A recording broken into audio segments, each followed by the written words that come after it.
हे students, आपका स्वागत है मेरी नई वीडियो में। आज हम एक मैथ के नए टॉपिक के साथ आपके सामने उपस्थित हैं, जिसमें हमें एपी और जीपी को कवर करना है। बहुत सारे बच्चों को कन्फ्यूजन रहता है एपी और जीपी में।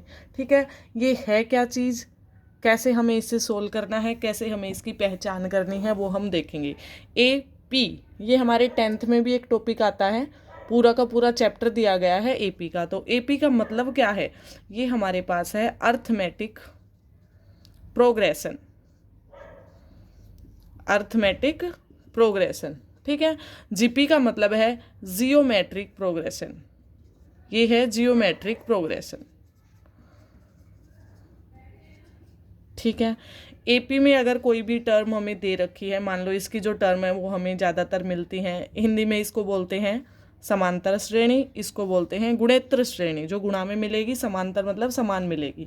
जैसे पहली टर्म ए है, second term A plus D है, third A plus 2d, A plus 3d, up to so on, ऐसे चलती रहेंगी, ठीक है। इसके लिए हमारी जो फर्स्ट टर्म होगी वो क्या होगी, फर्स्ट टर्म हमें दी गई है 1, जो फर्स्ट पे आई वो हमारी फर्स्ट टर्म है ए, ठीक है। कॉमन डिफरेंस, कॉमन डिफरेंस इसमें सबसे ज़्यादा इंपॉर्टेंट है, वो हमारे पास क्या है, डी। कॉमन डिफरेंस को डी से, सेकंड में से फर्स्ट टर्म को हमें माइनस करना है, ये निकलता है A2 minus A1, A3 minus A2, A4 minus A3, मतलब हमें घटा के निकालना है। सेकंड टर्म में से फर्स्ट को लेस कर देंगे, थर्ड में से सेकंड को, फोर्थ में से थर्ड को लेस करेंगे, तो हमारा जो आएगा वो आएगा ए प्लस डी। में से अगर हम ए को लेस करते हैं तो ए कैंसिल हो जाएगा, डी आ जाएगा। कोई भी अगर हमारे पास सीरीज़ दे रखी है, कोई भी सीक्वेंस दे रखी है, वो हमारे पास कब हम कह सकते हैं कि वो एपी में है, जब उनका कॉमन डिफरेंस है वो सभी का क्या हो, बराबर हो। जैसे हम A2 माइनस A1 निकालते हैं, वो हमारे A4 माइनस A3 के इक्वल होना चाहिए, मतलब दोनों का जो कॉमन डिफरेंस है वो हमारा इक्वल होना चाहिए। ये हो गया हमारा एपी में कॉमन डिफरेंस, ठीक है। जीपी में कैसे निकालते हैं, जीपी की कोई भी टर्म आती है, वो पहली बात की A R square, A R cube, A R की पावर 4 अप टू सोन, ऐसे हमें मिलेगी, ठीक है। कौन सी टर्म बढ़ रही है, आर की टर्म बढ़ रही है, ए सबके साथ कॉमन में है, ठीक है। इसमें जो हम फर्स्ट टर्म लेंगे वो हमारे पास क्या हो जाएगी, इसकी फर्स्ट टर्म हो जाएगी हमारे पास ए, और इसकी जो कॉमन, इसमें कॉमन डिफरेंस लिया था, डिफरेंस मतलब इनको माइनस करके आता है, और इसमें हम लेते हैं कॉमन रेशियो। कॉमन रेशियो हमारे पास कितना आएगा कि सेकंड वाले को फर्स्ट से डिवाइड कर देंगे, A2 बाय में A1 करेंगे तो AR बाय में A करेंगे, तो हमारा जो रेशियो आता है वो R आता है, ठीक है। सेकंड का अगर निकाल दें A3 बाय A2 तो वो भी सेम आएगा, AR उसके बाय में AR करेंगे, ऐसे A कैंसिल, R की एक पावर से R कैंसिल, तो R ही बचेगा, ठीक है। इनका जो कॉमन रेशियो आ रहा है वो इक्वल आना चाहिए, और इनका जो कॉमन डिफरेंस आ रहा है वो इक्वल आना चाहिए। ये हो गई हमारी एक बात, किसमें, एपी और जीपी में। सेकंड हम लेके चलते हैं एपी और जीपी में हम इनका सम कैसे निकालते हैं। सम का मतलब इसकी जो nth टर्म है, पहले nth टर्म देख लेते हैं। ए एन जो nth टर्म है वो हो जाएगी a plus n minus 1 into में d। इसमें हमें सबका पता है, a हमारे पास फर्स्ट टर्म है, n हमारे पास नंबर है, कितना नंबर है, 10th है, 12th है, 13 है, जो भी है, d हमारे पास कॉमन डिफरेंस है। ये हमारे पास क्या है, कॉमन डिफरेंस है, ठीक है। इसकी हमें जनरल टर्म अगर पूछते हैं ए एन, वो होती है हमारे पास ए आर की power n minus 1, A N equal to A R की पावर n माइनस 1। ये इसकी जनरल टर्म हो गई, ये एपी की जनरल टर्म हो गई। ये दोनों की क्या है, हमारे पास जनरल टर्म है, इनको आप नोट कर लेंगे, ये जनरल टर्म में काउंट होती हैं इनके। इसके बाद आता है इनका सम ऑफ नंबर, मतलब इनके n नंबर है, उनका सम कैसे निकालें, तो Sn से डिनोट करते हैं।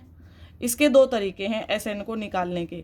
फर्स्ट, जो हमें लास्ट टर्म दी गई है, मान लो कोई भी सीक्वेंस दे रखी है, उसमें लास्ट टर्म दे रखी है हमें, तो हम उसका कैसे निकालते हैं, हम निकालते हैं n/2 a plus L. n number पता है हमें, a फर्स्ट टर्म होती है, l जो लास्ट टर्म दी गई होती है वो। अगर हमें लास्ट टर्म नहीं दी है तो एक और भी फॉर्मूला है n/2 2a plus n-1 into D. ये हमारा सम निकालने का फॉर्मूला है, किसमें? एपी में। अगर हम जीपी की बात करें तो जीपी में हमारा जो सम निकालने का फॉर्मूला है वो है ए। इसके भी हमारे पास दो फॉर्मूले हैं, आर की वैल्यू पे डिपेंड करता है, 1 माइनस आर की power n upon 1 minus R, और दूसरा ए आर की power n-1 upon R minus 1। ठीक है, ये वैल्यू कब है? अगर आर की वैल्यू हमारे पास लेस देन 1 है तो ये वाला यूज़ करेंगे, और ये वाला हम कब यूज़ करेंगे? जब हमारी आर की वैल्यू ग्रेटर देन 1 है तो हम ये वाला फॉर्मूला यूज़ करेंगे। ठीक है, यहाँ तक क्लियर है। जनरल टर्म पता चल गई हमें दोनों की। इसकी होती है a n is equals to a plus n-1 into d, और इसकी होती है a n is equals to A R की पावर n-1। ठीक है, आर हमें पता है कॉमन रेशियो होता है इसमें, डी हमें पता है कॉमन डिफरेंस होता है। एस एन हम दो तरीके से निकाल सकते हैं, एक जिसमें हमें लास्ट टर्म दी गई हो, एक जिसमें हमें लास्ट टर्म का ना पता हो। ठीक है, नंबर ऑफ टर्म्स का पता हो। इसमें दो तरीके से निकाल सकते हैं, ए 1 माइनस आर की पावर n जब आर की वैल्यू हमारे पास लेस देन 1 होगी, और आर की पावर n-1 जब आर की वैल्यू ग्रेटर देन 1 होगी। इसके बाद नेक्स्ट हम चलते हैं, कई बार हमें अर्थमेटिक मीन जो कॉम्पिटिटिव एग्जाम में पूछा जाता है ज़्यादातर, अर्थमेटिक मीन जिसको AM से डिनोट किया जाता है, और जियोमेट्रिक मीन जिससे डिनोट किया जाता है, इसके बारे में पूछ लिया जाता है। ठीक है, ये चीज़ें क्या होती हैं? जैसे कोई भी सीरीज चल रही है, ए बीच में कैपिटल ए और बी, इसका हमें अर्थमेटिक मीन निकालना है, तो नॉर्मल सा फॉर्मूला है अर्थमेटिक मीन निकालने का कि फर्स्ट और जो लास्ट टर्म है उन दोनों को ऐड कर दो और डिवाइड में 2 कर दो।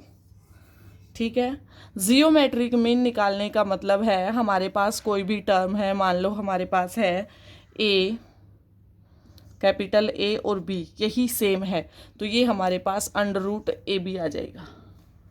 ठीक है, अगर आपको ये देखना है कि इनको कैसे निकाला गया है तो उसके लिए हमारे पास इनको सोल्व कर लेते हैं एक बार। यहाँ लिख देते हैं ये a प्लस बी बाई 2 आया कैसे? बहुत सारे बच्चों को कन्फ्यूजन रहता है, ये बेसिक पार्ट है, कहीं पूछा नहीं जाता कि आया कैसे, वो बताइए। तो हम कॉमन डिफरेंस निकालते हैं a माइनस ए, ये भी इक्वल होगा, और कॉमन डिफरेंस b माइनस ए, ये भी इक्वल होगा। a वाली टर्म को एक साइड कर लेंगे 2a आ जाएगा, और इन दोनों को इस साइड ले आएंगे a प्लस बी हो जाएगा। a की वैल्यू अगर हम निकालते हैं तो a प्लस बी बाई 2, तो a हमने क्या माना था? इनका अर्थमेटिक मीन माना था, यही सेम वैल्यू आ गई। इसकी बात करें कि ये हमारे पास कैसे आता है, तो हमने जीपी में किया है क्या कि सेकंड टर्म अपॉन में फर्स्ट टर्म इक्वल होगी थर्ड टर्म अपॉन में सेकंड टर्म। ए की वैल्यू एक साइड, बी की वैल्यू एक side, A square is equals to A B, और ए की वैल्यू आ जाएगी under root of A B. ये हमारे पास जीपी आ जाएगा। ठीक है, ए यहाँ पे आप जी भी ले सकते हो, इसको अगर जीपी से डिनोट करता है तो इसको जी ले सकते हो। ठीक है, तो जी की value under root A B आ जाएगी हमारे पास। ठीक है, एक नेक्स्ट और लास्ट चीज़ करते हैं कि इन दोनों के बीच में रिलेशन क्या है। लास्ट और फाइनल चीज़ पूछी जाती है, AM एंड GM के बीच में क्या रिलेशन है, कौन बड़ा है कौन छोटा है, तो ये हमें कैसे पता चलेगा। AM की वैल्यू होती है a प्लस बी बाई में 2, GM की वैल्यू होती है रूट ऑफ AB। दोनों को हम क्या कर देंगे? इक्वल कर देंगे। ठीक है, ये हमारे पास AM है, ये हमारे पास GM है। ठीक है, यहाँ से इसको G मान लेंगे, इसको A मान लेंगे नॉर्मल। अगर हम A में से G को घटाते हैं, ये अलग है हमारे पास, A में से G को घटाते हैं तो A plus B by 2 minus का रूट ऑफ ए बी हो जाएगा। ठीक है, A प्लस बी एलसीएम लेंगे तो माइनस का 2 रूट ए बी बाई में 2। इसको मैं क्या लिख सकती हूँ? अंडर रूट ए माइनस अंडर रूट बी और इसका होल स्क्वायर बाई में 2 लिख सकती हूँ। हो सकता है a माइनस बी। यहाँ से क्या कंक्लूजन निकलता है कि a जो है वो हमेशा greater than equal to g होगा। अर्थमेटिक मीन जो है वो हमेशा g से या तो बड़ा होगा या g के बराबर होगा। ये हमारा इसका रिलेशन कहता है। आशा है आप सबको ये समझ आया होगा कि किस प्रकार हमने AP और GP को कवर किया है इसके 3 बेसिक फॉर्मूलों के साथ। ठीक है, मिलते हैं नेक्स्ट वीडियो में नेक्स्ट टॉपिक के साथ। तब तक वीडियो को लाइक शेयर और सब्सक्राइब कीजिए। Thank you.